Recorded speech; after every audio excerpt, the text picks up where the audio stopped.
Now, this next question comes from Tasha. And Tasha asked, what should I offer my ancestors? And it's like I said before, Tasha. First of all, I'm glad that a lot of people are enthused about ancestors. But again, as I've said before, there's some unscrupulous people out there taking advantage of our folks in their ignorance. So let me say this. The ancestors are typically unknown, long departed loved ones whose ancestral lines that we descend from.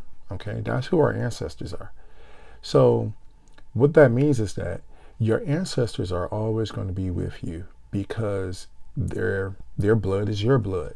Your DNA is their DNA, so forth and so forth, vice versa. So it doesn't matter if you believe in ancestors or not. They are always with you because, their consciousness, it survives through you. Okay? So that being said, to access or unlock those ancestral memories, our ancient African ancestors created this spiritual technology which consists of making offerings. And an offering is composed of, I like to think of offerings as basically just time and energy. So it doesn't matter what type of offering is made so long as you're sacrificing time and energy. All right.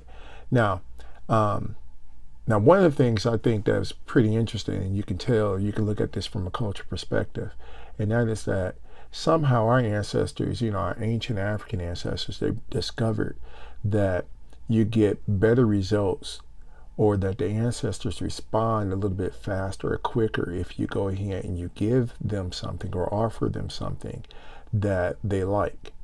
Now, the reason why I have to say that is because, once upon a time there was, this thing that was going around that since people were vegetarian and folks didn't eat pork and stuff, that they weren't going to feed that to their ancestors, you know. And that's not how it works. Okay, just because you didn't eat or you don't eat meat, or just because you're a vegetarian, well, that's not eating meat, or you don't eat pork, doesn't mean that your ancestors, that's how they get down. Okay, you got to give them something that they like, something that they enjoy, if you want to get their assistance. Okay, you got to give them something that they enjoy. Okay, but I'm digressing here. Basically, you can offer, Tasha, you can offer your ancestors anything like food, candy, money, etc.